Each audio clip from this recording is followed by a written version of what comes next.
Good morning, everyone.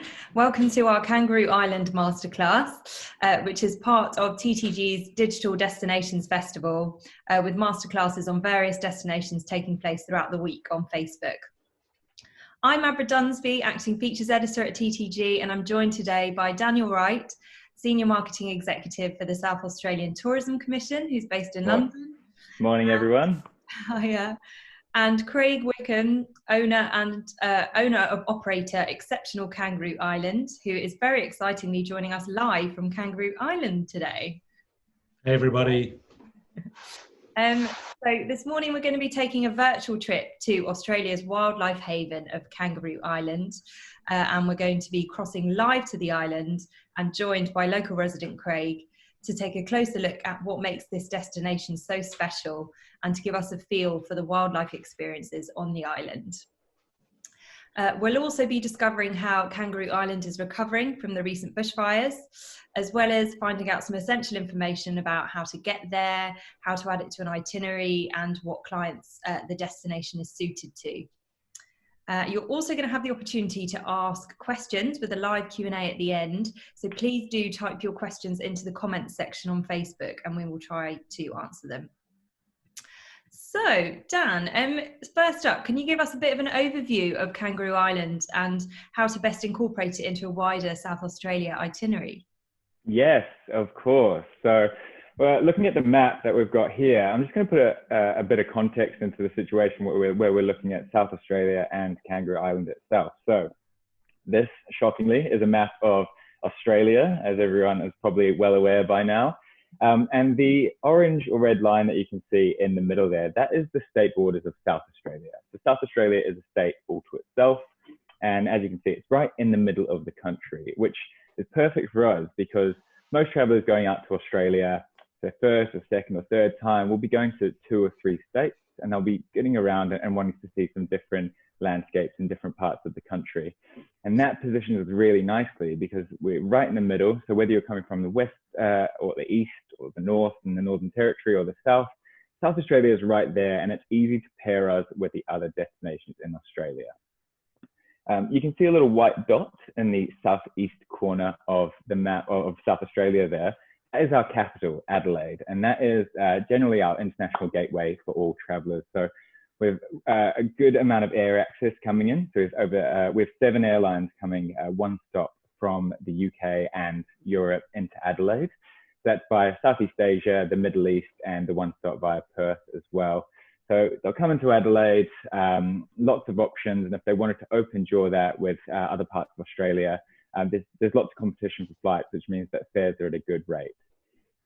So they've arrived in Adelaide. Now let's take a little bit of a closer look at South Australia and the map. So you'll see that that dot hasn't moved. So that is Adelaide, and that's what you were looking at. And this is the southeastern portion of South Australia. And this is really where we want to show you where Kangaroo Island is in relation to Adelaide. So it's just off the south coast. Just a 30-minute flight from Adelaide into the township of Kingscote, which is the northern part of the island there, just on the top. So it's a 30-minute flight. It's an absolute doddle. You're pretty much in the air for just 20 minutes. Really, really easy.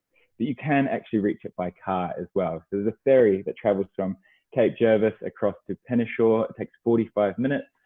And that is just at the end of this region here, which is called the Fluria Peninsula. And that is one of the most stunning parts of our state.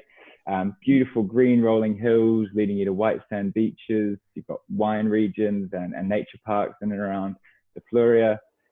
Traveling through, and then you can get a nice 45-minute ferry ride across the island. And that's where the magic happens. The wildlife haven of Kangaroo Island is like nowhere else in the world. It's often coined as Australia's Galapagos or a zoo without fences, and that pretty much sums it up quite nicely because that's the experience you get when you arrive. Fantastic. So that's kind of perfectly timed to then go over to you, Craig, who is live on Kangaroo Island now. So we're going to have a bit of an explore. So, Craig, what have you got to show us today? Thanks, Abra. Thanks, Dan, for the introduction. So, joined here by my buddy, who's the koala at the end of our block here, and he lives a couple of 100 yards from where our house is. we're a tour operator based on Kangaroo Island. All we do is Kangaroo Island experiences.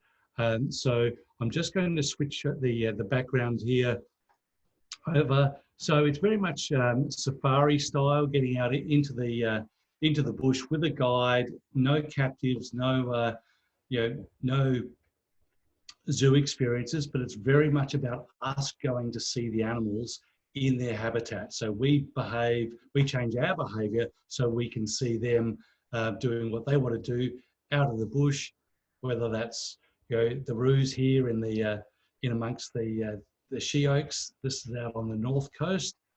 Great for a family to come and explore and see the animals, only a matter of a few meters away. But along the way, we also make sure that we do look after people pretty well, and picnic style meals, barbecues, and then really get out in amongst the animals, habitat by habitat. And you'll see that the background, the colour of the grass will change a bit. This is one of the Kangaroo Island kangaroos. She's got a fairly good sized joey in the pouch. You can see that bulge there. That was taken only yesterday.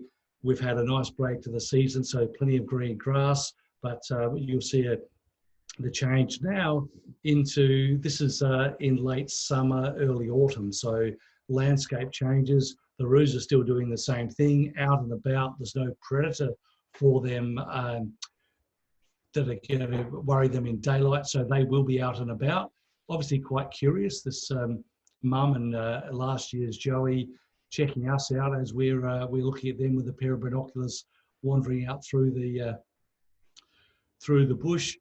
And they're the namesake for Kangaroo Island. So a Lincolnshire fellow by the name of Matthew Flinders was the first person credited with finding Kangaroo Island from a European perspective, and he and his crew had lots of kangaroos for lunch, and he wrote, in gratitude for so seasonable a supply, I named this southern land Kangaroo Island. So that was way back in 1802, and it's been called Kangaroo Island ever since. So, and the Kangaroo Island kangaroos are a separate subspecies, so quite a bit darker than the mainland. Koalas, that's another one of the very regular encounters that we have on the island. Koalas were actually introduced to Kangaroo Island as a conservation measure over 100 years ago. So they were at risk of being wiped out through hunting for their furs way back in the 1920s. They brought some to Kangaroo Island, and they've done very, very well. So it's one species which you're able to see. Again, no need to go to a little petting zoo. You're able to see them out in the wild. This is the other kangaroo species we have, the Tamar wallaby. They're only a tiny, marginally bigger than a rabbit in terms of their weight. These are small enough to be taken by predators. So we have massive, massive wedge-tailed eagles, which have a wingspan of over 2 meters, about 7 feet in the old language.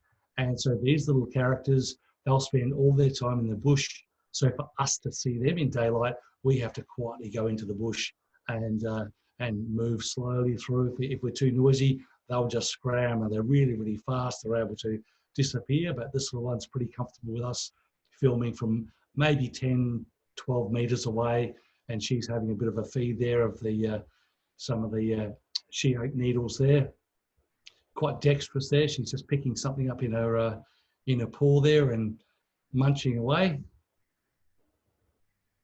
And that just shows you the experience of getting out there, having a pair of binoculars, so you're able to get a real close-up on this one. This one's a male. And now we've moved down to the coast. One of a couple of species of sea lions we're able to see, again, at close quarters, that sense of shared space where we're the visitors going into the animals' homes and able to see them doing what they want to do. And in this case, this little long-nosed fur seal pup is just having a bit of a snooze and a roll over there in the sun. And then Australian sea lions. So in a visit of a couple of days, 2-3 days, you're going to be able to see both these species, one on a rocky shoreline, which is the fur seal, and then these guys, the Australian sea lions, they tend to like the sandy areas. So this is on the south coast of Kangaroo Island, a place called Seal Bay, and very good at snoozing. There's a bit of a theme here. Koalas are good at sleeping. The sea lions are good at sleeping. The Aussies, we're pretty relaxed. When you're on vacation, you're on holidays, you want to take time out. And this is one of two of the very, very unusual egg-laying mammals. Everyone knows the platypus. Less well known is this little fellow, which is a short-beaked echidna. So super spiny, insect feeder, and sometimes they're nocturnal, but if the weather's nice and mild, you'll see them out foraging during the day. Our bird list runs to about 260 species, so really a high diversity. In this case, we're at a place called Reeves Point, not far from Kingscote. Black swans, black-faced cormorants. We've got pied oyster catchers there, a few terns, crested terns, which I think you call swift terns, silver gulls. So we do look after groups of people who come simply for the birds. For other guests, it's a part of a broader mix of animals.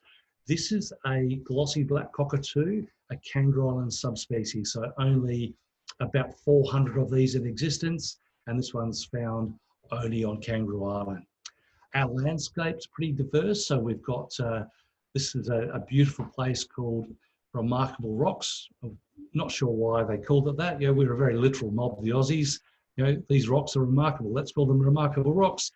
It's an amazing natural granite sculpture park, so we can either learn about the geology or simply enjoy it as a giant playground for kids, or a great spot for photography, or just chilling, just looking out over that endless wilderness. Look in the background there, just miles and miles with no houses. Not far away, and this is where that little fur seal was we were looking at earlier.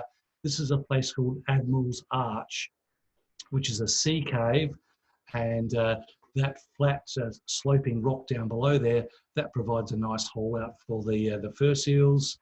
And it's a spot where you can enjoy the cliffs, the seascape, the big roar of the sea, and massive tide coming in here. And this is a little further on the coast. The coastline's about 450 kilometres long, so there's a lot of the island to explore. That's at Pennington Bay, which is further east, and you can see the water clarity. It's just amazing. We really are very spoiled with the quality of the environment we enjoy, and with only less than 5,000 people living on the island, we've got extraordinary space there. And then this is Emu Bay. That's the north coast. So the geology is a bit different. The red rocks, but again, that beautiful clear water. And this beach is about, I think, 3.2 k's in length. So you walk from one end of the beach to the other, you might pass 2 or 3 other people. And we're just finishing up here with, this was some footage that we took today of me wandering through the bush looking at some of the regrowth. This is a Kangaroo Island endemic plant called Tate's grass tree. They love a fire. So we had fires here in December through January, and the plants are coming back really strongly. We've had good rains. You can see the creek's got water in there. The farmland's starting to green up. A lot of our farmers have started refencing. There's a lot of work going on with recovering some of the infrastructure, and really nice to see signs of normality coming back into the landscape, because the fires were fairly significant this year. And this plant that I'm just looking at here, they will only flower after a fire. So they're actually gone past being fire adapted to being fire dependent. So they really need the fire.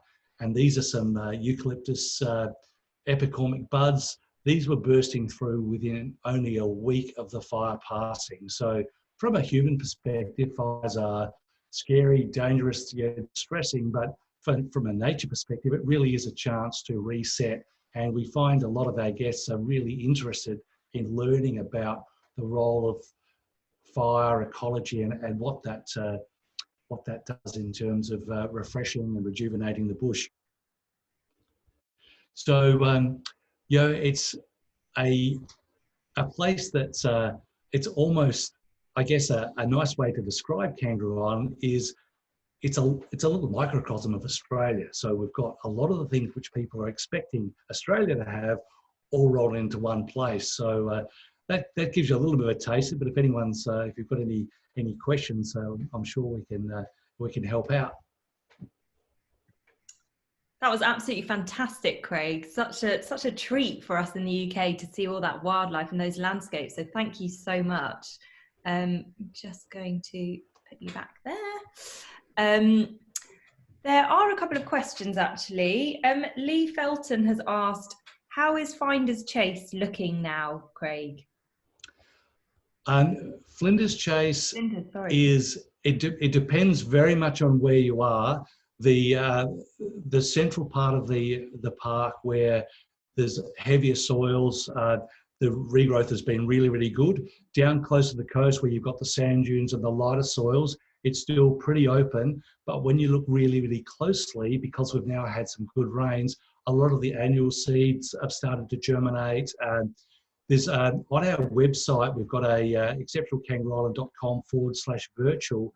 You're actually able to go and have a look at some virtual tours, and we were filming there only last week. So that'll give you a really up-to-date sense of what does it look like today.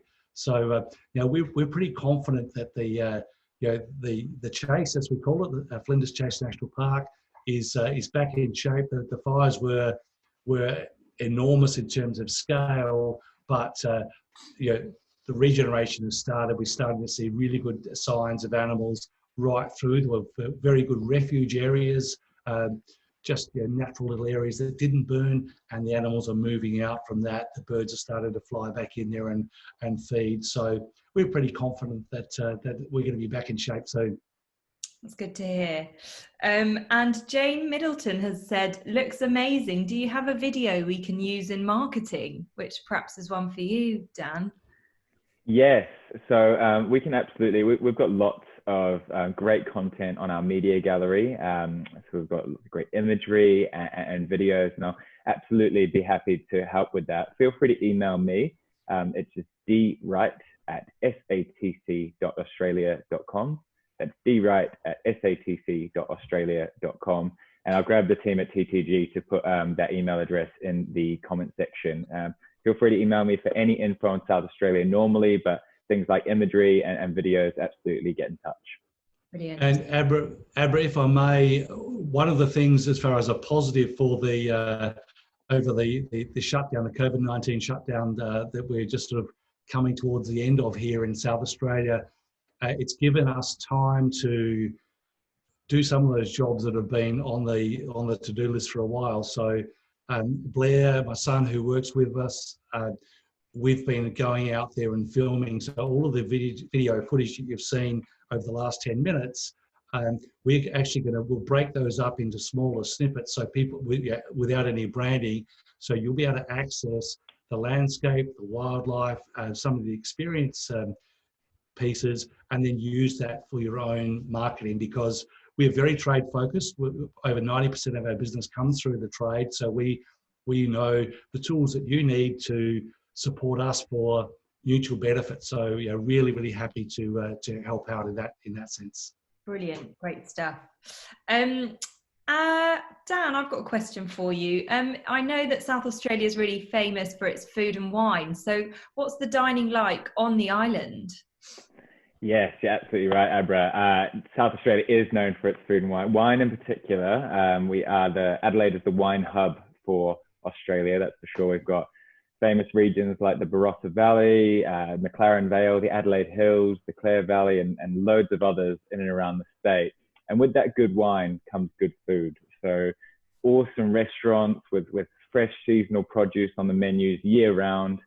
And that's around the whole state. And Kangaroo Island is no different. So Craig, you would have noticed out on tour with Craig, you get an awesome gourmet lunch using local fresh ingredients, local wines. And the island in general is just a melting pot of different great produce. From a beverage perspective, it's got loads of wineries on the island. It also has its own gin distillery, its own brewery. But then you can find things like Kangaroo Island halloumi, its own honey, and all that fresh produce. So absolutely, you're really, visitors are treated to good cuisine when they come to Kangaroo Island. Amazing, making me hungry. And what's the best time of year to visit Kangaroo Island in terms of climate then, Craig? It really depends on what sort of experiences you're after. From a wildlife perspective, I find our winter and spring give you the greatest abundance of animals, because a lot of particularly the marsupials with a fur coat, in the summer when it's hot, they're going to be hiding deep in the bush. You'll still see them, but you won't see them as well as you will in the cooler months, which are sort of from May through September. Our spring is when the wildflowers are out. That's when there's lots of, if you really want to be guaranteed of seeing lots of joeys in pouches, then that's probably later in the spring, say November. We do have and I'm sure we'll be able to get this to you to share, there's a site which is Seasonal Kangaroo Island, and that really gives a whole host of fact sheets which are organised according to season. So walking, waterfalls, wildflowers, beaches, fishing, surfing, depending on the time of year. So we're really trying to organise information for the trade so that regardless of the time of year that someone's coming down, we can make sure you've got the tools to give them accurate expectations of what it's going to be, how do they need to dress, and what sort of activities are they likely to be undertaking at that time of year. That sounds really useful for agents, definitely. And Dan, what type of clients should agents be recommending Kangaroo Island to? People who love an amazing experience, I would say. No, I mean, generally everyone on Kangaroo Island has options to travel, no matter how you like to travel, whether you want to go out on tour with one of our great tour operators like Craig, or if you want to do it by self-drive, get out and you can do, in terms of accommodation, you can camp. There's backpackers on the island, there's 3- and 4-star hotels, right up to that really high-end luxury of luxury lodges and villas. What I would say is, if anyone is self-driving, and we have a lot of clients in the UK who like to go out and take camper vans or take a self-drive to have that freedom. Whenever you're on the island, if you are self-driving, always try and get out for a 1-day tour at least, just to really get out with someone who knows the island like the back of their hand, and also can get you to places that you can't get to on your own. So they can get to different parts of the island and also see that wildlife that you're just not going to be able to see yourself. Echidnas, for instance, they're really hard to spot. They're one of the most amazing creatures.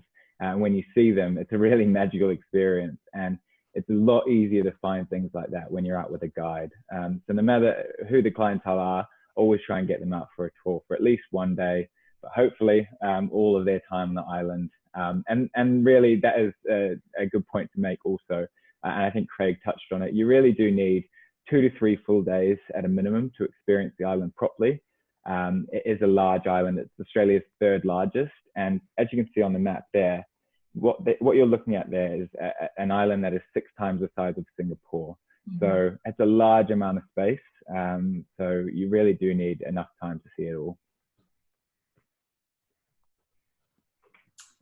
We've had another question through from Samantha, who's asking, how is Cleland Wildlife Park?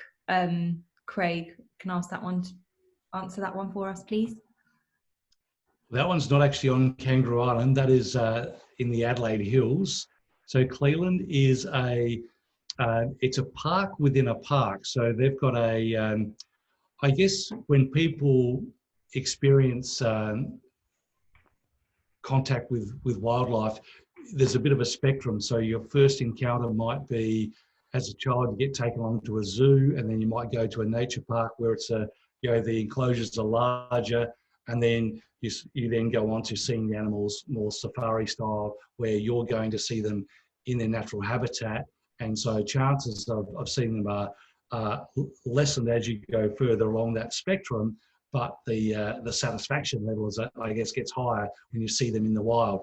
So what Cleveland is, it's at the top of the range of hills, the Mount Lofty Ranges, immediately inland from Adelaide City, and it's only about a 25-30 minute drive from the city centre up to Cleveland. And they've got like a range of habitats where they replicate some of those habitats, like the Flinders Ranges for the yellow-footed rock wallabies, or they've got some wetland habitat. They've got animals which are in smaller enclosures, so you can see them at closer range. They play a role in providing care of animals that are injured, so there's that part of it as well. So it's really that sort of introductory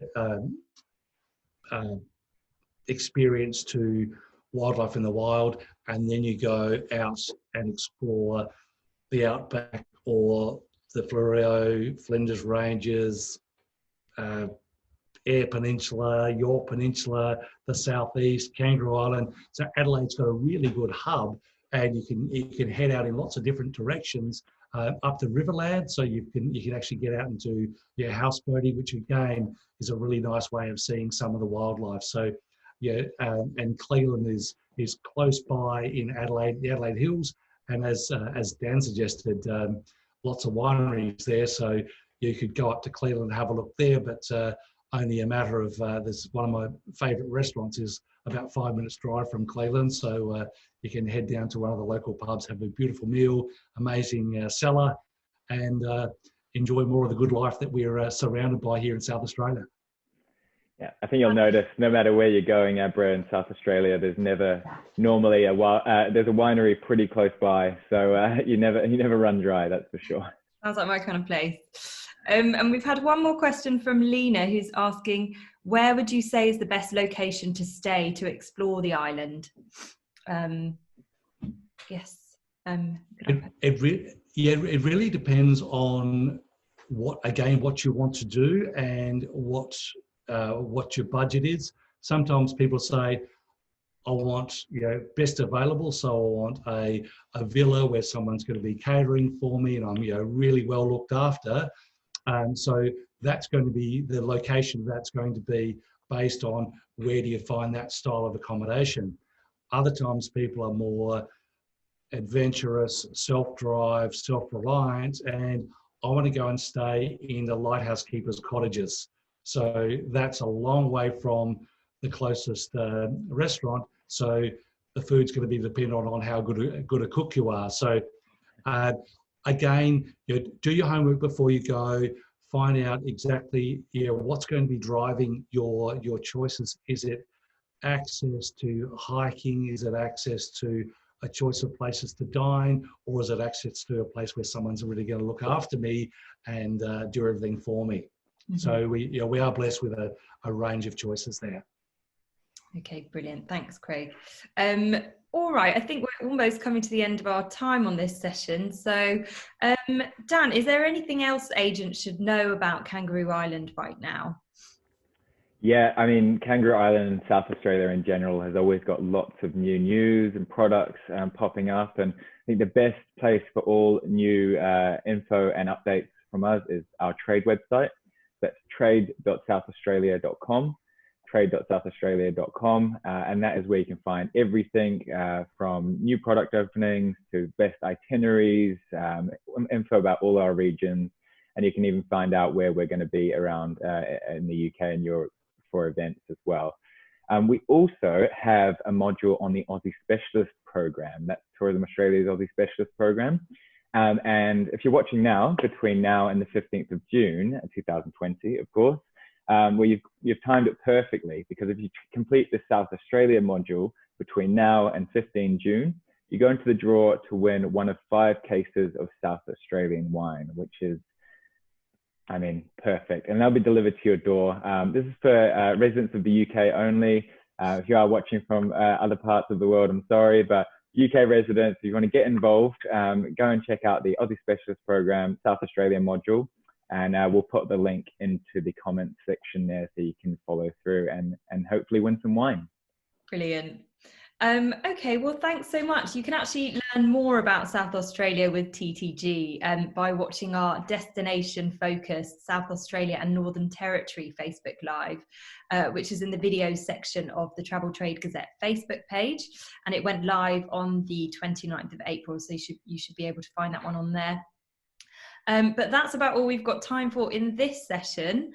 So don't forget to tune into our next masterclass with Gran Canaria at 3 p.m. today, and to also check out the TTG Digital Destinations Festival timetable for previous content at ttgmedia.com/destfest. But all that remains to say is thanks so much to Dan and Craig for joining us today and for taking us on that virtual trip, Craig. That was fantastic. And thanks to everyone for their questions, comments, and yes, we'll see you again soon, hopefully in Australia. Perfect. Thanks, everyone.